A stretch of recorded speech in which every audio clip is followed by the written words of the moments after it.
Hello दोस्तों, मैं जाकिर हुसैन आपकी जेडएस क्लास में स्वागत करता हूं।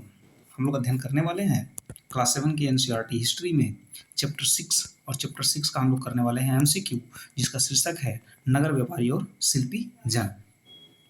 नगर व्यापारी और शिल्पी जन से संबंधित देखेंगे क्वेश्चन को, बहुत महत्वपूर्ण होगा। यह हर प्रकार के एग्जाम्स के, ठीक है ना। इतिहास वही होता है, आप जो है किसको किसको बदल कर पढ़ सकते हैं। मतलब इतिहास जो पढ़ना है सबको एक ही पढ़ना है, ठीक है। उसमें किसी का नाम नहीं बदला जाएगा।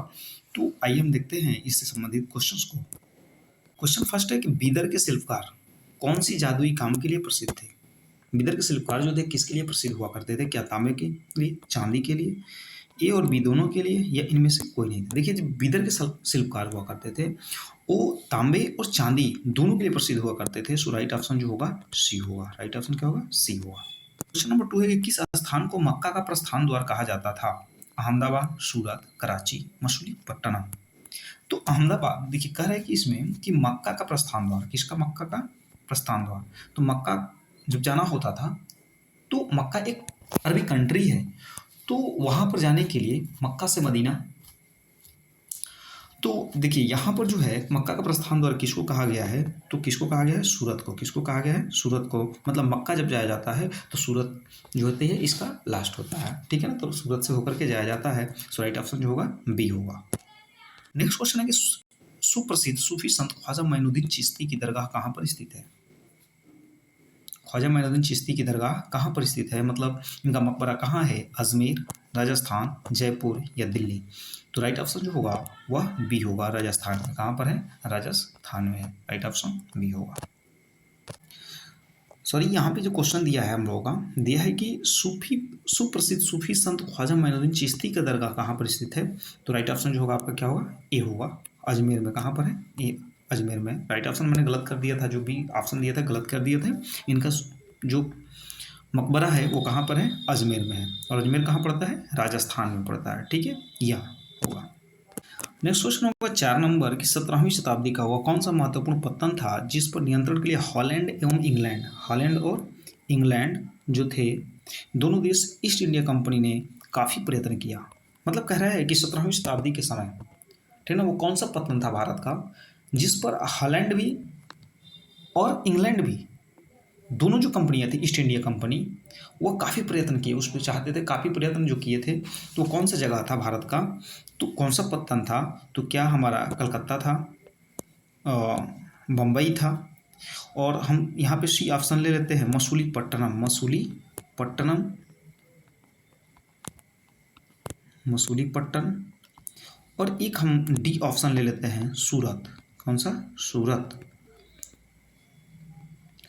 तो दिया है कि 17वीं शताब्दी में कौन सा महत्वपूर्ण पत्तन था, कौन सा ऐसा महत्वपूर्ण पत्तन हुआ करता था जहां पर हॉलैंड और इंग्लैंड दोनों देश, ईस्ट इंडिया कंपनी ने काफ़ी प्रयत्न किया था कि हम लोग वहाँ पे क्या करें, अपना कंपनी को ओपन करें और वहाँ से हम अपना व्यापार करें। तो सो राइट ऑप्शन जो होगा वह होगा हमारा क्या? सी, मसूलीपट्टनम था।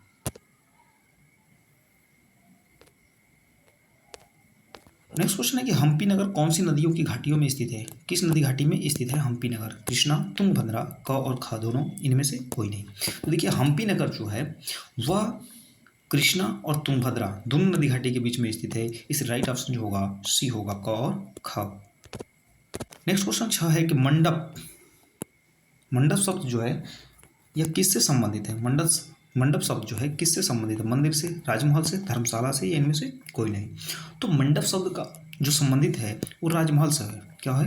राजमहल से संबंधित है। सो राइट ऑप्शन जो होगा बी होगा।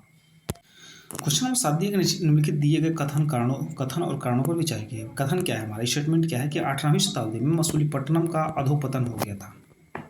मतलब कह रहे हैं कि 18वीं शताब्दी आते आते जो मसूलीपट्टनम में पतन है, जहाँ पे हॉलैंड और इंग्लैंड जैसे कंपनियां जो थी, ईस्ट इंडिया कंपनी, वह उस पर अधिकार करना और वहाँ से व्यापार करना चाहती थी। तो उसमें कह रहे हैं कि 18वीं शताब्दी आते आते ये क्या हो गया था? अधोपतन हो गया था। और कारण कह रहा है कि 17वीं शताब्दी में मुगल बादशाह औरंगजेब ने गोलकुंडा को अपने साम्राज्य में मिला लिया था। क्या यही कारण था? तो आइए हम देखते हैं स्टेटमेंट और कारण। ऑप्शन क्या किया है देखते हैं। अब देखिए यहाँ पे पहला क्या दे रखा है कि कथन और कारण दोनों सही है तथा कारण कथन की व्याख्या करता है। दूसरा, कथन और कारण दोनों सही है तथा कारण कथन की व्याख्या नहीं करता है। सी कह रहे कथन सही है, जबकि कारण गलत है, और डी कहता है कि कथन गलत है और कारण सही है। पहला कह रहा है कि 18वीं शताब्दी आते आते, हमारी स्टेटमेंट यह था कि 18वीं शताब्दी आते आते जो मछलीपट्टनम था उसका क्या हो गया था, अधोपतन हो गया था। तो देखिए, और कारण में था हमारा, कारण यह था कि 17वीं शताब्दी में मुगल बादशाह औरंगजेब ने गोलकुंडा को अपने साम्राज्य में मिला लिया था। क्या यही कारण था? तो राइट ऑप्शन जो होगा ए होगा। क्वेश्चन नंबर 8 है कि तिरुपति मंदिर कहाँ स्थित है? कर्नाटक, बंगलौर, तमिलनाडु, आंध्र प्रदेश। तो देखिए, जो तिरुपति मंदिर है वह कहाँ पर स्थित है? आंध्र प्रदेश में। और आंध्र प्रदेश की राजधानी आप कमेंट करके बताएंगे कि आंध्र प्रदेश की राजधानी क्या है। देखिए, क्वेश्चन 9 दिया है कि विजयनगर साम्राज्य का वो कौन सा नगर जो कृष्णा और तुंगभद्रा नदियों की घाटी में स्थित है, इस स्थान के खंडहर विजयनगर, ठीक ना, की प्राचीन राजधानी का प्रतिनिधित्व करते हैं। मतलब कह रहे कि विजयनगर साम्राज्य जो है, कौन सा नगर जो कृष्णा और तुंगभद्रा नदियों की घाटी में स्थित है, और इस स्थान के खंडहर विजयनगर की प्राचीन राजधानी। तो अभी मैंने बताया था कि जो कृष्णा और तुंगभद्रा नदियों के बीच घाटी में स्थित है वह कौन सा नगर है, तो वह नगर जो है आपका हम्पी है। कौन सा है? हम्पी है।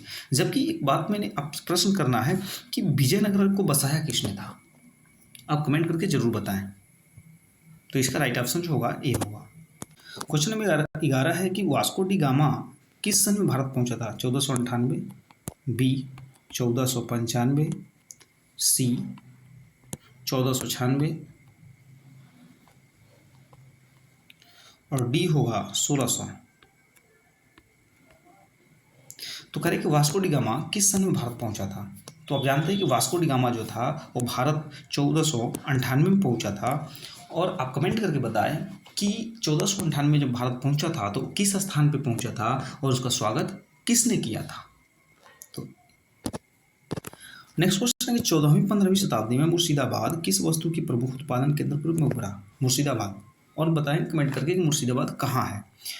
करे किसके लिए उपलब्ध था? हाथी दांत के सामान के लिए, शिल्प कला के लिए, रेशमी वस्त्रों के उत्पादन के लिए, या सूती वस्त्रों के उत्पादन के लिए। मुर्शिदाबाद जो था 14 से 15वीं शताब्दी के बीच किसके लिए जाना जाता था, किसके लिए प्रसिद्ध था?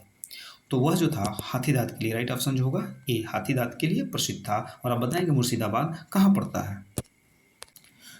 सॉरी, एक बार हम लोग क्वेश्चन पढ़ लेते हैं कि 14वीं से 15वीं शताब्दी में मुर्शिदाबाद किस वस्तु की प्रमुख उत्पादन के लिए जाना जाता था? उत्पादन के लिए, किसके लिए? उत्पादन के लिए। सो राइट ऑप्शन जो होगा सी होगा, रेशमी वस्त्रों के उत्पादन के लिए जाना जाता था। ठीक है, राइट ऑप्शन क्या होगा? सी होगा, न कि ए होगा। ठीक है, यहाँ पे देखिए 12 महीने बहने वाली नदी कौन सी है? गोदावरी, कावेरी, कृष्णा और सरस्वती। तो 12 महीने जो बहने वाली नदी है वह कौन सी नदी है? कृष्णा है, सॉरी कावेरी। कौन सी नदी है? कावेरी नदी है आपकी। कौन सी? कावेरी नदी। राइट ऑप्शन जो होगा बी होगा। क्वेश्चन नंबर 14 कि प्रसिद्ध विट्ठल मंदिर कहाँ स्थित है? हम्पी, वेल्लूर, श्रीरंगम, पट्टनम या भद्राचलम। तो हम्पी में स्थित है। कहाँ पर स्थित है? हम्पी में। राइट ऑप्शन जो होगा ए होगा। जो विट्ठल मंदिर है वो कहाँ पे स्थित है? हम्पी नगर में स्थित है। नेक्स्ट क्वेश्चन है कि विजयनगर साम्राज्य के अंतर्गत हम्पी के बाजारों में मुरो शब्द, हम्पी के बाजार में जो है, हम्पी के बाजार में मूरो शब्द किसके लिए प्रयोग किया जाता था? पुर्तगाली के लिए, अंग्रेज व्यापारी के लिए, मुस्लिम सौदागर के लिए, या हम यहाँ पे एक ऑप्शन डी है चीनी व्यापारी के लिए। किसके लिए? चीनी व्यापारी के लिए। तो देखिए, विजयनगर जो साम्राज्य के अंतर्गत जो हम्पी था वह हम्पी का बाजार में मूरा शब्द प्रयोग किया जाता था। और मूरा शब्द जो प्रयोग किया जाता था वह मुस्लिमों के लिए, मुस्लिम सौदागरों के लिए किया जाता था। किसके लिए? मुस्लिम सौदागरों के लिए। सो राइट ऑप्शन जो होगा सी होगा। राइट ऑप्शन क्या होगा? सी होगा। कमेंट और लाइक और सब्सक्राइब जरूर करेंगे आप। ठीक है, जहाँ पे आपको कमी लगे जरूर कमेंट करेंगे। नेक्स्ट क्वेश्चन है कि ईस्ट इंडिया कंपनी ने अपना मुख्यालय कब स्थापित किया था? 1665, 1668, 1680 या 1670 में। तो ईस्ट इंडिया कंपनी ने अपना मुख्यालय जो खोला था 1668 ईस्वी में खोला था। राइट ऑप्शन जो होगा बी होगा। क्वेश्चन हम देखते हैं कि 16वीं शताब्दी के अंतर्गत 16वीं सदी के संदर्भ में नीचे दिए कथनों पर विचार करें। करें 16वीं शताब्दी में काबुल और कंधार बहुत ही प्रसिद्ध रेशम मार्ग हुआ करते थे। जबकि दूसरा ऑप्शन यहाँ पे कह रहा है आपका कि काबुल हाथियों के व्यापार का प्रमुख केंद्र हुआ करता था। और ऑप्शन ए कहता है कि 16वीं शताब्दी में काबुल और कंधार बहुत ही प्रसिद्ध रेशम मार्ग हुआ करते थे। 16वीं शताब्दी की बात कर रहा है, तो देखिए राइट ऑप्शन जो होगा हमारा पर एक होगा। हालांकि ऑप्शन जो दे रखा है यहाँ पे, ऑप्शन देगा कि केवल एक, केवल दो, पहला और दूसरा दोनों, इनमें से कोई नहीं। तो राइट ऑप्शन जो होगा पहला का जो हमारा स्टेटमेंट दिया है वही सही है कि 16वीं शताब्दी में काबुल और कंधार जो थे रेशम के लिए बहुत ही प्रसिद्ध थे। नेक्स्ट क्वेश्चन 18 है कि वास्को डी गामा कहाँ का यात्री था? पुर्तगाली, फ्रांसीसी, यूरोपियन या इटालियन या इटली। ठीक है, वास्को डी गामा कहाँ का यात्री था? तो हम जानते हैं कि वास्को डी गामा जो था यह पुर्तगाली था। कौन था? पुर्तगाली था। और जब यह निकलता है पुर्तगाल से, तो यह पुर्तगाल से निकल करके केप ऑफ हुड को होते हुए, केप ऑफ हुड को पार करते हुए जो होता है कहाँ पहुँच जाता है? पहुँच जाता है ये अरब सागर को पार करके हमारे भारत पहुँचता है 1498 ईस्वी में। नेक्स्ट क्वेश्चन है 19 नंबर की, वास्को डी गामा के संदर्भ में निम्नलिखित कथनों पर विचार करिए। वास्को डी गामा भारतीय उपमहाद्वीप की सांस्कृतिक एवं वास्तुकला के बारे में जानने की इच्छा प्रेरित था। क्या वह इसके लिए गया था? या दूसरा स्टेटमेंट दिया है कि यह अटलांटिक महासागर के साथ यात्रा करते हुए केप ऑफ हुड, यहाँ पे गुड दिया है, केप ऑफ हुड, ठीक है, ये गलत है, केप ऑफ हुड से निकलकर हिंद महासागर को पार करके भारत पहुंचा था।